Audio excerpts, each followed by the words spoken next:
There's a couple stories I think we should get to before we jump over to the post game, if you're good for that. Down for that. Particularly, I wanted to reset here for a second and talk about what's going on in Indian country.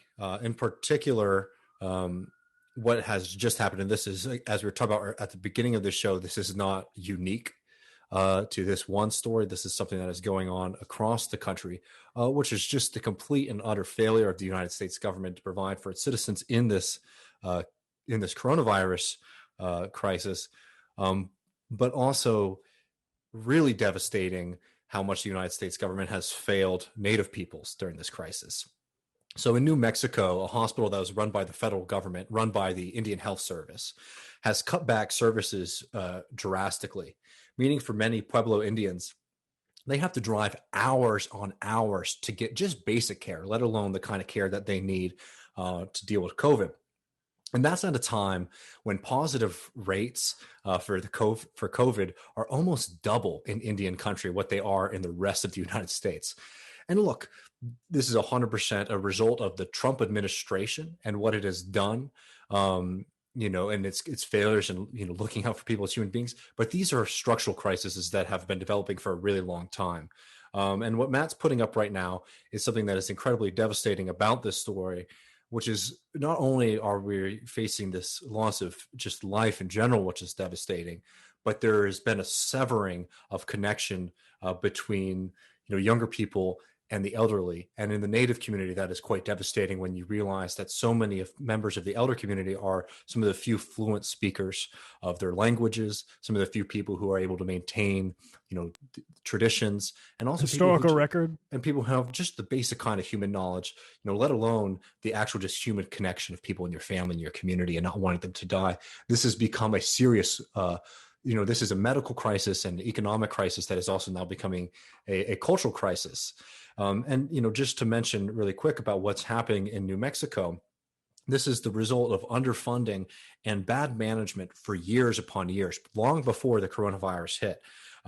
Because what's happened is that the Laguna Pueblo and this hospital serves, I think, 3 different tribes in the area. But they have now said that they're going to. They had a couple months ago, I would think at the beginning of 2020, and said that they want to take their share of federal funding that goes into that hospital to run a health clinic on their own lands, because the United States run health service was so inadequate before even the COVID crisis, and it's only gotten worse. So look, these people were basically saying that we want to be able to manage our own care and make sure that we're getting the best quality care, because we know sure as hell we're not getting it from the United States government. And now what we're getting, and it's reported in places like the New York Times, is this smear campaign. Oh, these people are being selfish and they're putting all these people in the region at risk. It's like, no, the United States government put those people at risk when they continually underfunded these communities. As I was saying earlier, it's like, it's devastating to see the severing in communities. And this is not just happening in New Mexico. It's happening in the Dakotas. It's happening all across Indian country. There's no doubt that this is caused by the subpar healthcare system in this country, but also years of poverty that were caused by broken treaties and forced economic neglect. I mean, people are forced out into parts of the country. A lot of these reservations are constantly under challenge from the United States government whenever it's discovered, oh, there's there's something worthwhile here. Oh, look, is there some mineral resources? Oh, actually, now that we're looking at your map, it doesn't seem like, your reservation covers this silver mine or this uranium mine, and we're actually going to come in and force you out. I mean, it's just devastating to see the small slivers that people have been forced into. And whenever there's an economic opportunity, there's always, a move back from the U.S. government. So these are long time crises that are culminating in just this horrific moment where people are losing, their elders. And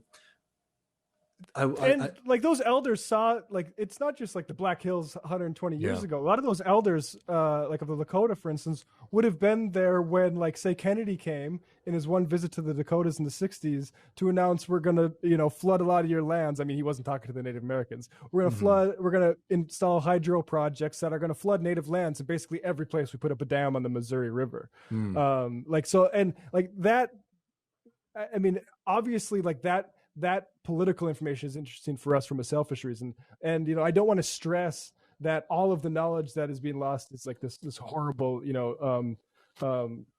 a lot of culture that's being lost too. But related to this Indian Health Service stuff is the story that also came out yesterday. Frontline, I think, did a documentary. Judge rules U.S. Indian Health Service must disclose sex abuse report. And there's this guy who, Dr. Stanley Weber, and the Indian Health Service, which provides health services to 2.6 million Native Americans, claimed that the report was basically medical privacy. The report, this is a quality assurance thing. We can't give it to you. But of course, it's not that. It's one of the lawyers says, it's basically entirely exclusively an assessment of Weber and other sex crimes and the bureaucratic failures that let their conduct go unpunished. Now, sex crimes against Native Americans particularly is just, that's something the U.S. government does. Like, you look at the way missionary schools, the dark history of those, wherever they've been, wherever they were, comes with this kind of abuse. And that still in 2021, we have a guy who's being protected by a government agency that's supposed to administer their health.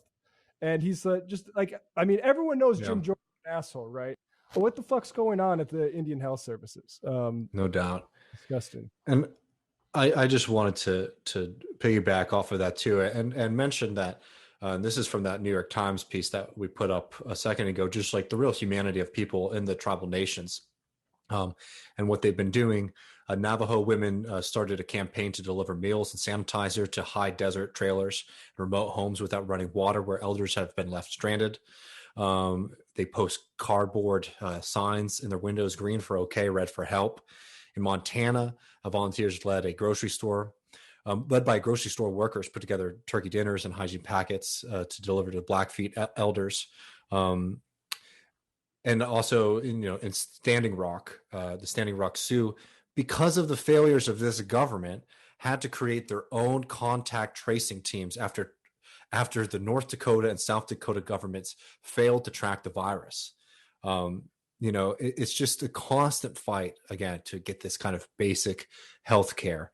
And we want to continue to highlight these struggles to, one, hope that there can be some kind of a political change.